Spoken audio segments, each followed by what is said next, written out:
One story involved the leader of the 9/11 attacks, Mohammed Atta, who allegedly had met with an Iraqi intelligence agent in Prague. It's been pretty well confirmed that he did go to Prague and he did meet with a senior official of the Iraqi intelligence service.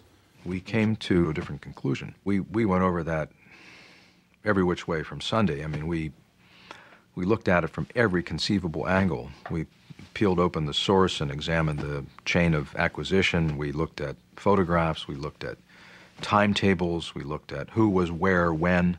Very early on, both CIA and FBI knew it wasn't true because the FBI had Atta in Florida at the time. Well, I want to be very careful about how I say this.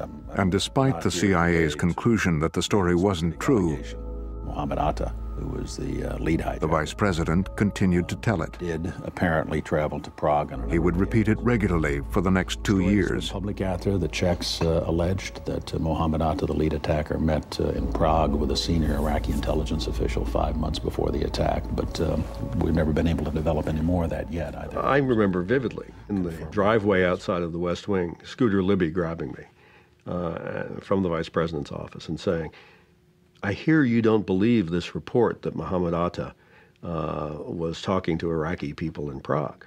And I said, "I don't believe it because it's not true." And he said, "You're wrong. You know you're wrong. Go back and find out. Look at the rest of the reports and find out that you're wrong."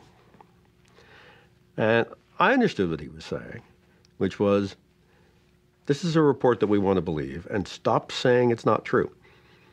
It's a real problem for the vice president's office that you, the counterterrorism coordinator, are walking around saying that this isn't a true report. Shut up. That's what I was being told.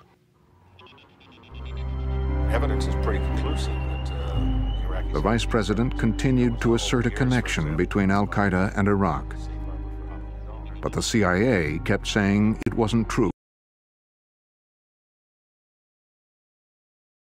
First, just if I might correct a misperception, I don't think we ever said, at least I know I didn't say, that there was a direct connection between September the 11th and Saddam Hussein.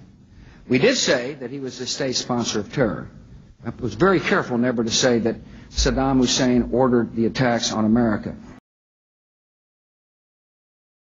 Saddam Hussein aids and protects terrorists, including members of al-Qaeda.